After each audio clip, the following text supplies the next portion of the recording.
ಬಹಿರೇಯಲೇ ಸೇವಕ ತುಟಿ ಸೆಟೆಯಲಗೆ ನಡೆಸುತ್ತಾ ಸಭಾತಳಕ್ಕೆ ಬಂದ ಪಟುತರ ದಲೋತ್ಪಟ ನೀಡಿ ನಾಮಕ ನಿಜಸ್ಫುಟ ಪರಾಕ್ರಮವನ್ನು ಹೊಂದಿ ಎದುರು ನಿಂತನೆ ವಿನಯದಿಂದ ಕಡಬಾಗಿ ಕರ ಸಂಪೂರ್ಣನಿಗೆ ಮಾನದೆಂಬಲ್ಲದೆ ಮಾತನಾಡಿಸುವ ಪಟುಪಟ ನೀನುದಾರ ಸೇವಕ ಕಣಿ ಭಕ್ತ ಚಿಂತಾಮಣಿ ಇಡ್ಲಿ ವ್ಯಾಪಾರ ಮಾಡ್ಬೇಕಂತ 14 ಇಡ್ಲಿ ಮೇಲೆ ಸಿದ್ಲಿಂಗವ ಬದ್ನೆಕಾಯಿ ಗತ್ತ ಹಾರಿಕೆ ಕುಂತಿದ್ದು ಆ ಗದ್ದಲದ ಹಾಗೆ ನನಗೆ ಬುದ್ಧಿ ಹೋದಂಗ ಹಾಗೆ ಬುದ್ಧಿ ಕಳ್ಕೊಂಡು ಬಂದಿರುವ ಬುದ್ಧಿಗೇರಿ ಸಾರಥಿ ಎಂದು ಕರೆಯುತ್ತಾರದವರೇ ಬಂಗಹಾರನಗರೇ ಬೇರೆ ಎಲೆಯ ಸಾರಥಿ ಹೇ ರಾಜೇಂದ್ರ ನಮ್ಮ ನಾಮದಿಯನ್ನು ಕೇಳುವೆಯಾ ಕೇಳು ತಳ ಮಾಡದೆ ಹೇಳುವಂತ ಬರಾಗಿದೆ ಜೃಂಭದಿಂದ ಗುಂಬ ಗುಂಬಾಯಮಾನವಾಗಿ ಚುಂಬಿನಿಸದ ಮಲ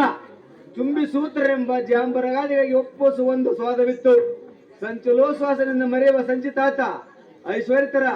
ಮೂರ್ತಿ ಕೀರ್ತಿ ಶಂಕು ಚಕ್ರ ಗದಾ ಪದ್ಮ ಪಣೆಗಿ ಎಲ್ಲ ಸರದಿ ಮುಂದೆ ಹೇಳುವಂತವರಾಗಿರಿ ಮುತ್ತು ರತ್ನ ವಜ್ರ ಒಡೆದು ಶೋಭಿಸುವ